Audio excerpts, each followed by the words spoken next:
Hello everyone, welcome to my YouTube channel. मैं आलोक वर्मा, प्रवक्ता भूगोल। आज एक और पीजीटी भूगोल का प्रैक्टिस सेट लेकर आपके सामने हाजिर हूँ। अच्छे प्रश्न हैं, पढ़ते रहिए, बहुत कम समय बचा हुआ है। पहला प्रश्न, गोल्डी लॉक्स जोन शब्द निम्नलिखित में से किसके संदर्भ में अक्सर समाचारों में देखा जाता है? गोल्डी लॉक्स जोन, इसके बारे में आप जान लीजिए। क्या इसका आंसर है? ए, भूपृष्ठ के ऊपर वास योग्य मंडल की सीमाएं। वास योग्य यानी जहाँ पर मानव बस सके, उस मंडल की सीमाएं गोल्डी लॉक्स जोन कहलाती हैं। ठीक है, ये हमारा आंसर है। ओके। दूसरा प्रश्न है, निम्नलिखित कारकों पर विचार कीजिए। कौन से कारक हैं, किससे संबंधित हैं? उपर्युक्त में से कौन से कारक महासागरीय धाराओं को प्रभावित करते हैं? महासागरीय धाराओं को कौन कौन से कारक प्रभावित करते हैं? 4 दिए गए हैं, इनमें से हमको देखना है। पृथ्वी का आवर्तन बिल्कुल सही, प्रभावित करता है। जो हमारी महासागरीय धाराएं हैं, गल्फ स्ट्रीम, कनारी वगैरह। वायु दाब और हवा भी प्रभावित करती है।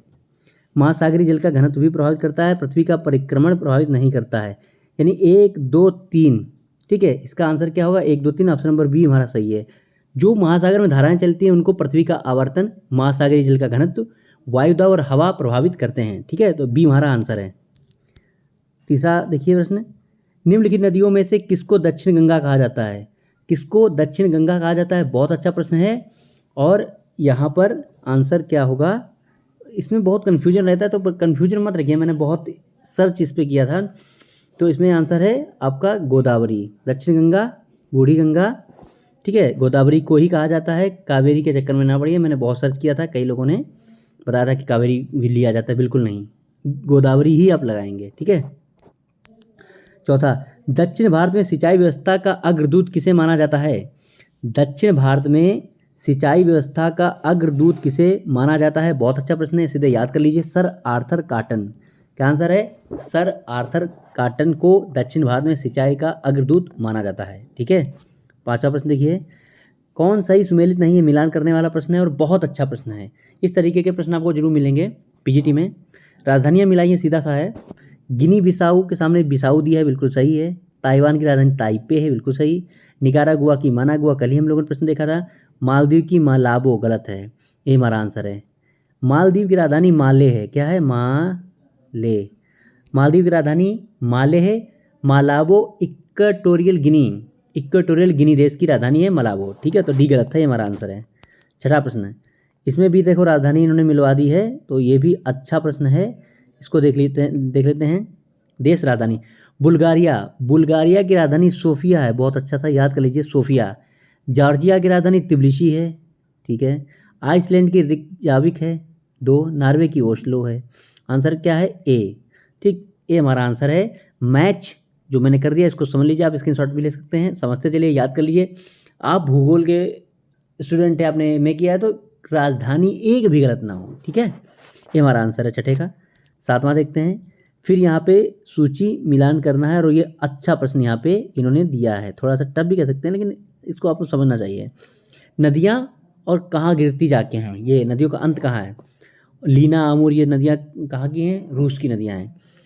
तो जो लीना नदी है, ये आर्कटिक सागर में गिरती है। लीना, 1 का 2। आमूर जो नदी है, वो प्रशांत महासागर में गिरती है। टिग्रिस फारस की खाड़ी में गिरती है। माही अरब सागर में गिरती है, आपको पता ही होगा। तो ये मिलान है, इसका मिलान का ए का 3, ए का 2 और बी का 4, यानी कि मैच हो रहा ए हमारा आंसर है। सातवें का ए हमारा आंसर है। ठीक है। अगला प्रश्न देखते हैं, आठवां। निम्नलिखित में से कौन से समुद्री पारिस्थितिक तंत्र में सर्वाधिक प्राथमिक उत्पादन होता है? तो समुद्री पारिस्थितिक तंत्र में सर्वाधिक प्राथमिक उत्पाद यानी प्राथमिक उत्पाद कौन से हैं सर्वाधिक? शैवाल, तल और भित्ति। ये शैवाल, तल और भित्ति, यहाँ पे आंसर है डी वाला आंसर है आठवें का। नवा, हेक्स्टोथर्मल पौधे कहाँ पाए जाते हैं? ये बहुत अच्छा प्रश्न है। हेक्स्टोथर्मल पौधे कहाँ पाए जाते हैं? तो हेक्स्टोथर्मल शीत मरुस्थल में पाए जाते हैं। कहाँ पर? मरुस्थल में, लेकिन शीत वाले मरुस्थल में। डी हमारा आंसर है। ठीक है। अगला प्रश्न है 10वां, बहुत अच्छा है। ये प्रश्न खूब आया पीछे सहारा वगैरह में, और आपको टीजीटी पीजीटी में भी मिल जाएगा। कील नहर किन्हें जोड़ती है? जर्मनी में बहती है कील नहर, किन्हें जोड़ती है? बहुत अच्छा प्रश्न है कील नहर वाला। उत्तरी सागर को बाल्टिक सागर से, ए हमारा आंसर है। उत्तरी सागर को बाल्टिक सागर से कील नहर जोड़ती है। 11वां प्रश्न, ये जापान वाला भी खूब आया हुआ है। 11वां देखिए, बहुत अच्छा है। जापान के निम्नलिखित 4 द्वीपों का उत्तर से दक्षिण अनुक्रम निम्नलिखित में से कौन सही है? ये प्रश्न भी खूब आया है और गलती बिल्कुल ना करें, एकदम याद कर लें, रट्टा मार लें कि सबसे पहले ये इस तरीके से जापान का ये द्वीप है, तो ये है होक्काइडो। होक्काइडो होक्काइडो के बाद यहाँ पर जो बड़ा ऐसे द्वीप है ये आता है होन्शु, फिर शिकोको और यहाँ पे क्यूशो। तो यहाँ पर आंसर क्या होगा? सी। सबसे पहले होक्काइडो, होन्शु, शिकोको, क्यूशो। ठीक, उत्तर से दक्षिण सही क्रम। ठीक है, सबसे उत्तर में होक्काइडो, फिर होन्शु, फिर शिकोको, फिर क्यूशो। सी हमारा आंसर है। ओके, 12वां प्रश्न है, रास तनूरा तेल शोधनशाला कहाँ स्थित है? ये भी प्रश्न आ चुका है, अच्छा है। रास तनूरा तेल शोधनशाला कहाँ है? बहुत अच्छा प्रश्न है, सऊदी अरब में है। इसको याद कर लीजिए, रास तनूरा ऑयल रिफाइनरी सऊदी अरब की, बहुत अच्छा प्रश्न है। फिर ये देखिए, इंदिरा गांधी नहर का निर्माण कार्य वर्ष 1958 से प्रारंभ हुआ था, बिल्कुल हुआ था। उसका उद्गम है, तो उसका उद्गम बहुत अच्छे से सतलज नदी पर हरिके बैराज से, ब्यास और सतलज जहाँ मिलती है वहाँ पर हरिके बैराज बना है और वहीं से नहर निकाली गई, इंदिरा नहर, जो राजस्थान की लाइफलाइन कही जाती है। डी हमारा आंसर है। 14वां प्रश्न है, निम्नलिखित में से कौन क्षेत्रीय विज्ञान के पिता के रूप में जाना जाता है? क्षेत्रीय विज्ञान के पिता के रूप में कौन जाना जाता है? 4 ऑप्शन है आपके सामने, आप देख लीजिए क्या आंसर होगा। वाल्टर इसार्ड, बी हमारा आंसर है। क्या आंसर है? वाल्टर इसार्ड, क्षेत्रीय विज्ञान के पिता वाल्टर इसार्ड। ओके, फिर देखिए ये मिलान करने वाला, ये बहुत ही अच्छा मिलान करने वाला प्रश्न है, ये नेट में खूब आता है इस तरीके का प्रश्न, और अगर पीजीटी में आए तो आप गलत बिल्कुल ना करें, बहुत अच्छा प्रश्न है। इसको देख लीजिएगा, थोड़ा सा समझ लीजिएगा, किताबें याद कर लीजिएगा आप। Morphology of the earth, morphology of the earth पुस्तक है एलसी किंग की। ठीक है, principle of physical geology, principle of physical geology A Holmes की पुस्तक है। जियोमॉर्फोलॉजी स्पार्क्स की है। Principle of geomorphology W Thornbury की है। तो यहाँ पर क्या निकल के आया है? बी हमारा आंसर है। क्या आंसर है? बी। ठीक है, बी वाला सही है। 1 का 4, 2 का 1, सी का 2 और डी का 3। ठीक है, तो बी आंसर है। 16वां प्रश्न, भारत की निम्न फसलों में से किस फसल के अंतर्गत उसके शुद्ध सकल कृषि क्षेत्र के सिंचित क्षेत्र का सर्वाधिक प्रतिशत है? बहुत अच्छा प्रश्न, इसको समझ लीजिए कि किस फसल के अंतर्गत उसके शुद्ध सकल कृषि क्षेत्र के सिंचित क्षेत्र का सर्वाधिक प्रतिशत है? तो इसका आंसर है गन्ना। मतलब जितना इसका क्षेत्र है उसमें सिंचित क्षेत्र बहुत अधिक है, सर्वाधिक है प्रतिशत। ठीक है, डी हमारा सही है आंसर, गन्ना। मिट्टी में खारापन एवं क्षारीयता की समस्या का समाधान है, बहुत बार आपने देखा होगा, बी आंसर है सीधा, खेतों में जिप्सम का प्रयोग। अगर मिट्टी में खारापन बहुत है, क्षारीयता है, तो आप जिप्सम का प्रयोग खेतों में करें तो इसका समाधान होगा। ओके, 18वां प्रश्न थोड़ा सा टफ प्रश्न है, ट्रिकी प्रश्न है थोड़ा। ठीक है, देख लीजिए, बहुत इंपॉर्टेंट, तो इसको नहीं मैं कह सकता हूँ।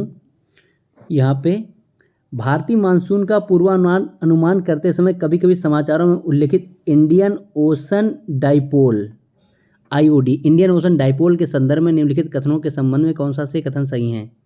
इंडियन ओशन डाइपोल के संबंध में देखते हैं। इंडियन ओशन डाइपोल आईओडी परिघटना उष्णकटिबंधीय पश्चिमी हिंद महासागर एवं उष्णकटिबंधीय पूर्वी प्रशांत महासागर के बीच सागर पृष्ठ तापमान के अंतर से विशेषित होती है, गलत है ये।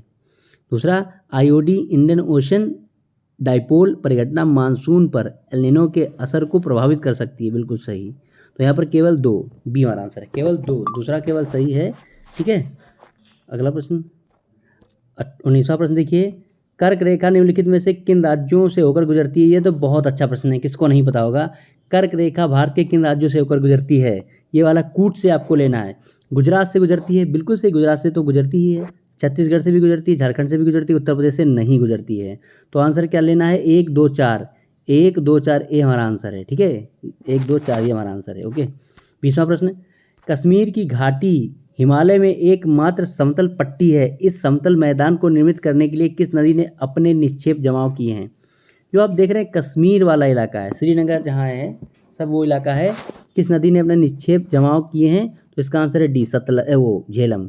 यहाँ पे आंसर क्या है? झेलम। ओके, बहुत अच्छा प्रश्न है। 21वां देखिए, निम्नलिखित समूह में से किस एक के देशों से भूमध्य रेखा गुजरती है? बहुत अच्छा प्रश्न है। अभी आपने देखा था कर्क रेखा कहाँ से गुजर रही है? भारत के स्टेट। और यहाँ पे देखना भूमध्य रेखा किन देशों से गुजर रही है?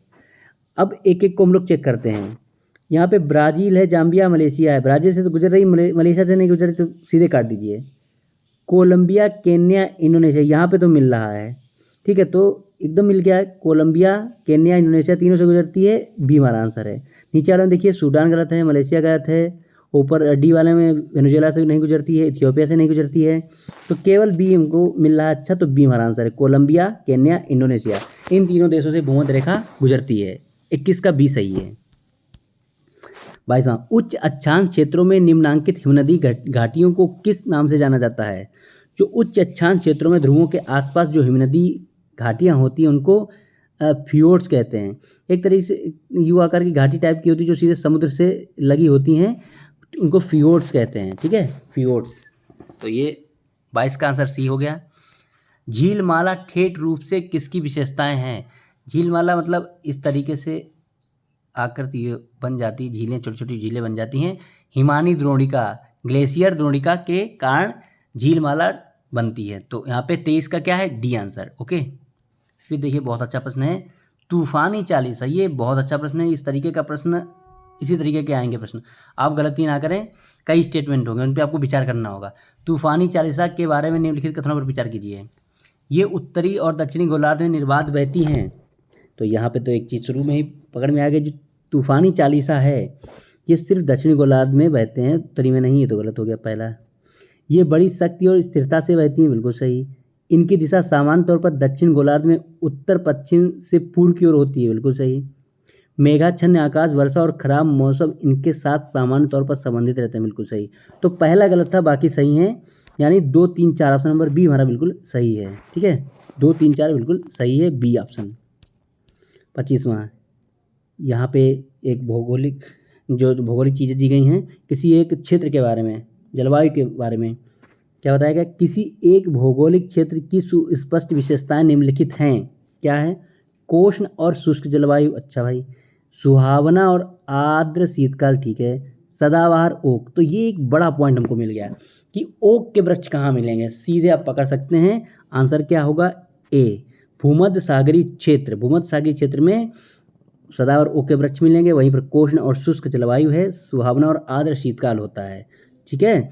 आर्द्र शीतकाल भी पकड़ सकते हैं क्योंकि शीतकाल में ही वर्षा होती है भूमध्य सागरीय क्षेत्र में। ये हमारा आंसर है, ठीक है। 26वां प्रश्न देखते हैं। तो अब 26वां प्रश्न हम लोग देखते हैं। यहाँ पर मानसून शब्द की उत्पत्ति हुई है, ये तो बहुत अच्छा प्रश्न है, सबको पता होगा। मानसून शब्द की उत्पत्ति हुई है अरबी भाषा से। अरबी भाषा के मौसम शब्द से बना है मानसून। ओके, 27वां प्रश्न, निम्नलिखित में से कौन सा क्षेत्र अरब सागर शाखा की मानसून द्वारा प्रभावित नहीं होता है? यहाँ पे होना चाहिए था अरब मानसून की अरब सागर शाखा से प्रभावित नहीं होना चाहिए था, ऐसे।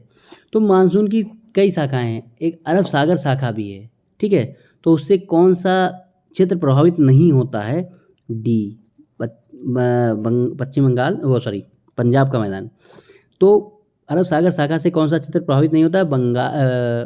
पंजाब का मैदान, डी हमारा आंसर है, ठीक है। 28वां देखिए, कौन सी श्रेणी यमुना और सोन के मध्य जल विभाजक का कार्य करती है? यमुना गंगा की सहायक नदी है, सोन भी गंगा की सहायक नदी, उनके बीच में जल विभाजक का कार्य कौन करता है? ये बहुत अच्छा एक प्रश्न है और यहाँ पे आपको समझना पड़ेगा कि किस तरीके से कौन सी जो श्रेणी है वो इनको अलग करती है। सोन की रिंद सहायक नदी है, उस पर एक अच्छा सा बांध बनाया, रिंद बांध। तो यहाँ पे हमारा आंसर है कैमूर, ठीक है। कैमूर बिहार तक फैली है, तो बी आंसर। यमुना और सोन के मध्य जल विभाजक का कार्य करती है कैमूर श्रेणी। ओके, 29वां, भारत में सर्वाधिक दुग्ध देने वाली बकरी की नस्ल, ये भी बहुत प्रश्न आ चुका है, खूब अच्छे से याद कर लीजिए। भारत में सर्वाधिक दुग्ध देने वाली बकरी की नस्ल कौन सी है? जमुनापारी। इसको जमुनापारी कहा जाता है, बी हमारा आंसर है। क्या है? जमुनापारी। ओके, फिर मिलान कीजिए। यहाँ पे मिलान करने वाला फिर से एक प्रश्न है, बहुत अच्छा प्रश्न है मिलान करने का, समुद्र विज्ञान से ये प्रश्न बहुत अच्छा। गल्फ स्ट्रीम क्या है? तो यहाँ पे मिलान हमको दिख रहा है, गर्म जलधारा है। गल्फ स्ट्रीम गर्म जलधारा है। पश्चिमी वायु प्रवाह, इससे मिला दीजिए, पश्चिमी वायु के क्षेत्र के ऊपर पूर्व की ओर चलने वाली धीमी धारा, सही है। पेरू धारा प्रशांत महासागर में चलती है। पश्चिमी ऑस्ट्रेलियाई धारा ये हिंद महासागर की है, ठीक है। तो इस तरीके से यहाँ पर ये मैच हो गया। आंसर क्या हमारा? ए हमारा आंसर है, ठीक है। तो अब 31वां प्रश्न देखते हैं। निम्नलिखित महासागरों में से किस एक में डायामेंटीना परिखा स्थित है, यानी एक तरीके डायमेंटिया नाम की एक द्रोणी खाई कहाँ पर है, किस महासागर में है। डायमेंटिना खाई द्रोणी कहाँ पर है, ये आपको समझना है, पकड़ना, याद करना। हिंद महासागर में। आंसर क्या है इसका 31 का सी, हिंद महासागर में 31 का सी। फिर देखिए भारत में मैंगनीज अयस्क का लगभग 3/4 भाग कहाँ पाया जाता है। भारत में मैंगनीज अयस्क का लगभग 3/4 भाग कहाँ पाया जाता है। डी मध्य प्रदेश, महाराष्ट्र, उड़ीसा, कर्नाटक। मध्य प्रदेश, महाराष्ट्र, उड़ीसा, कर्नाटक, इसका आंसर है डी। ठीक है। 33वां मिलान, ये भी बहुत अच्छा मिलान है, देख लीजिए इसको अच्छे से समझ लीजिएगा। 33वां मिलान रेडजल, तो इसका मिलान देख लीजिए बहुत अच्छा है, समझ लीजिए इसको। एफ रेडजल यानी फ्रेडरिक रेडजल। फ्रेडरिक रेडजल सामाजिक डार्विनवाद। ठीक है। दूसरा है रिटर, कार्ल रिटर, सी रिटर, उद्देश्यवादी विचार था इनका, उद्देश्यवादी विचार। रिचर्ड हार्टशॉर्न क्षेत्रीय विभेद। ओ स्लूटर हैं भूदृश्य विज्ञान। इसका आंसर क्या होगा 33 का ए। ठीक है, ये इसका सही मैच है। एफ रेडजल सामाजिक डार्विनवाद से, कार्ल रिटर उद्देश्यवादी विचार, रिचर्ड हार्टशॉर्न क्षेत्रीय विभेद से मिलाएंगे आप, ओ स्लूटर को भूदृश्य विज्ञान से मिलाएंगे, ये हमारा आंसर है। ठीक है। 35वां प्रश्न, निम्नलिखित जल डमरू मध्यों में से किसी एक में से निकाली गई सुरंग यूनाइटेड किंगडम और फ्रांस को जोड़ती है। एक सुरंग बनाई गई जो यूनाइटेड किंगडम और फ्रांस को जोड़ती है, वो किस जल डमरू मध्य से होकर गुजारी गई है। बहुत अच्छा प्रश्न है। अगर आपको ये भी पता होगा कि यूनाइटेड किंगडम और फ्रांस के बीच में कौन सी जल डमरू मध्य है, तो भी आप ये प्रश्न अच्छे से कर सकते हैं। आंसर क्या है सी, डोवर जल डमरू मध्य। डोवर स्ट्रेट है यूनाइटेड किंगडम और फ्रांस के बीच, यही हमारा आंसर है। ठीक है। फिर 36वां, संकोच नदी किसकी सीमा बनाती है। बहुत अच्छा प्रश्न है। संकोच नदी किसकी सीमा बनाती है। ऑप्शन आपके समक्ष हैं, आंसर देख लीजिए क्या होगा। सी हमारा आंसर है। असम और पश्चिम बंगाल के बीच, संकोच नदी असम और पश्चिम बंगाल के बीच सीमा बनाती है। ठीक है। 37वां, गंगा के निचले मैदानों की यह विशेषता है कि यहाँ वर्ष भर जलवायु उच्च तापमान के साथ आर्द्र बनी रहती है। इस क्षेत्र के लिए निम्नलिखित फसलों के युग्मों में से कौन सा युग्म सबसे उपयुक्त है। सीधा सा है गंगा के निचले मैदान, यानी कि पश्चिम बंगाल वाला इलाका, वहाँ पर कौन सा फसल युग्म सही होगा, वहाँ पे ज़्यादा किया जाएगा। तो आंसर क्या होगा सी है। वहाँ पे पश्चिम बंगाल में आप ऐसे दिमाग लगा सकते हो, जूट और धान सबसे ज़्यादा होता है, तो सी हमारा आंसर है। ठीक है, धान और जूट। फिर मिलान 38वां, बहुत अच्छा, ही तो सिंपल है, आप इनको मिला सकते हैं। क्षेत्र जानवर, टुंड्रा में मिलता है आपको रेंडियर, सवाना में आपको मिलता है जेब्रा, ऑस्ट्रेलिया में कंगारू, अंटार्कटिका में पेंगुइन मिलती हैं आपको। तो 38 बहुत अच्छा था, तो 38 का आंसर है बी। ठीक है, बहुत अच्छा मिलान था, सिंपल मिलान था। 39 रेलवे जोन से संबंधित प्रश्न है, बहुत अच्छा भी प्रश्न है।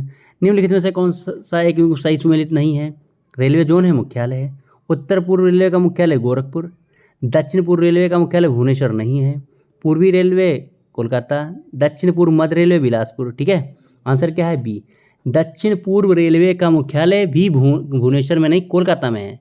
दक्षिण पूर्व रेलवे का मुख्यालय कोलकाता में है। ठीक।